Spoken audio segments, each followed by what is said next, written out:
Hi, I'm Brant Menswar, and welcome to my show, Just a Moment. As a former world touring musician turned keynote speaker and author, I've experienced my share of life-altering moments that have both broken me and propelled me forward. How you leverage those moments or push through them will define your destiny. Each week on my show, I'll provide tools on how to maximize those moments, as well as interview some of the most successful entrepreneurs, entertainers, and athletes on how the power of a single moment changed their life. Join me to learn how to change what's possible for your life. It'll take just a moment. Welcome to a special edition of Just a Moment, where the guest isn't a person, but a brand. Today's incredible moment belongs to a company that moves millions of packages a day to every corner of the globe. But back in 1973, it was a company on life support, a dream running on fumes. And it took one audacious, borderline insane moment to keep it alive.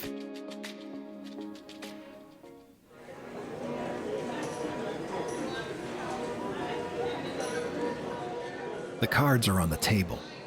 The air smells like cigarette smoke and tension. In front of the man is a stack of chips worth $5,000. Every last cent his company has left. Behind him, dozens of pilots, hundreds of employees, and a dream that's bleeding out fast. One more hand, one more decision, one more chance. You don't expect a corporate origin story to start here in a Las Vegas casino, but that's where this one lives. The moment where a company that would one day be worth tens of billions of dollars was literally saved by a weekend at the blackjack table. This is the story of FedEx and the gamble that kept it alive.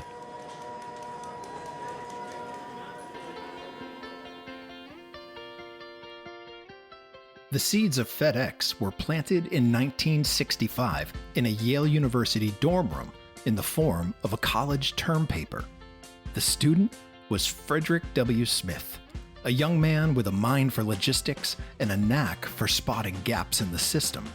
His idea was simple, bold, and at the time, considered almost impossible. Create an integrated air-ground delivery system designed to guarantee overnight delivery anywhere in the United States. At that time, packages were shipped using a patchwork of commercial flights, trucking companies, and postal services. If you were lucky, your package got there in 2 or 3 days. If you weren't, it got delayed, lost, or damaged. Smith imagined something entirely different. A fleet of aircraft dedicated solely to cargo, all funneling through a single central hub each night before heading out to destinations across the country. The concept was met with polite skepticism. Legend has it, Smith's professor gave him a C on the paper, not because it wasn't well thought out, but because it sounded too ambitious to be practical. Fast forward to 1971. Smith had returned from military service in Vietnam, where he learned firsthand about operational precision and the importance of timing. Armed with $4 million from his inheritance and $80+ million in funding from investors, the equivalent of hundreds of millions today, he launched Federal Express. In 1973, the first night of operations began with 14 small Falcon 20 jets serving 25 U.S. cities. On that inaugural evening, the company carried 186 packages. It was proof the concept could work, but the economics were brutal.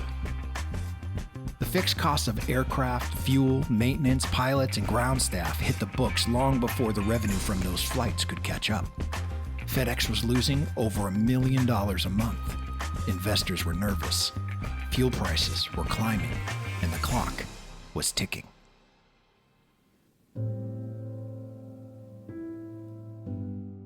By the summer of 1973, the numbers were undeniable. FedEx was on the brink of collapse.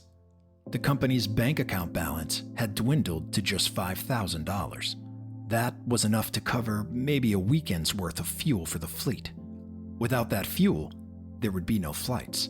And without flights, there would be no customers. Fred Smith had already exhausted traditional options.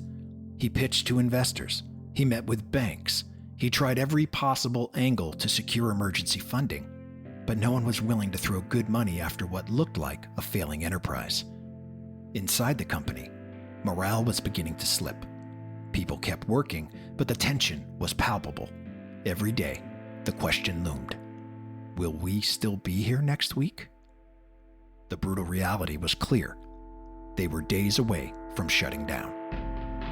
And then, Smith made a decision that no business school case study would ever recommend. But that would become one of the most legendary moves in corporate history.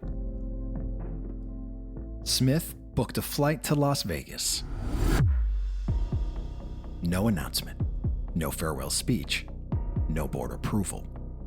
He simply took the last $5,000 in the company account and headed for the casino floor. The logic was brutally simple. $5,000 in the bank wouldn't save FedEx. It wouldn't cover the fuel bill. It wouldn't buy another month of life. But if he could turn it into a much larger sum, quickly, it might buy just enough time to keep the planes in the air while he tried one last time to raise the capital they desperately needed. He sat down at the blackjack table. The lights were blinding, the air thick with smoke.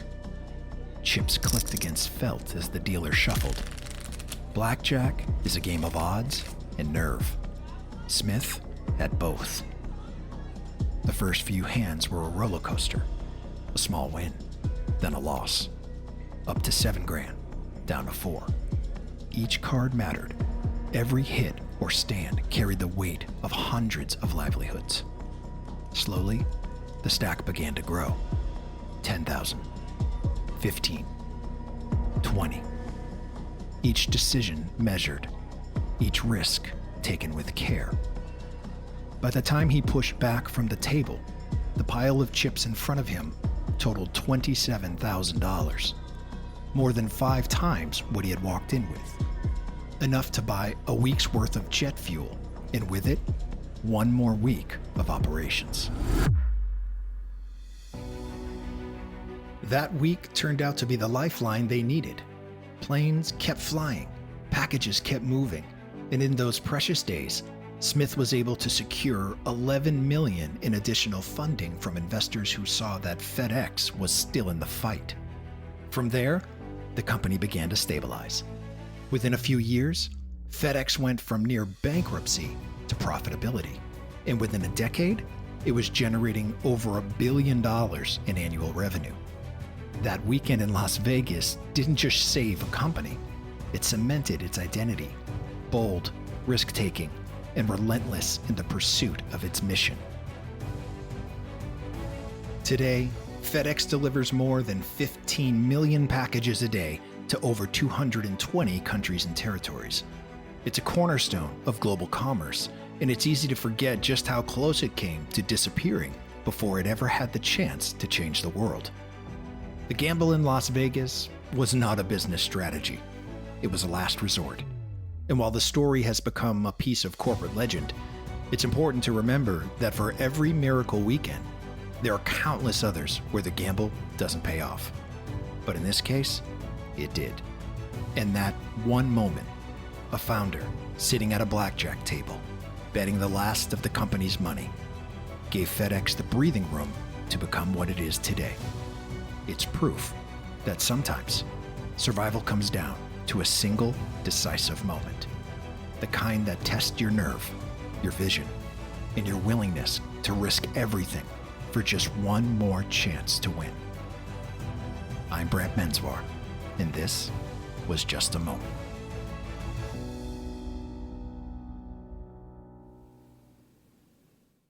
Some of the scenes you've heard are dramatizations. While we can't know exactly what was said at the time, these recreations are based on historical research to bring the story to life as accurately as possible. Thank you for joining us on this episode of Just a Moment. Make sure to subscribe to our podcast and tell a friend or two about it to help spread the word so everyone can find a moment that inspires them. Don't forget to leave us a review and check us out on the web at justamomentpodcast.com. Just a Moment is produced by Natalie Von Rose and Brant Menswar. For more inspiring shows like this, visit surroundpodcasts.com.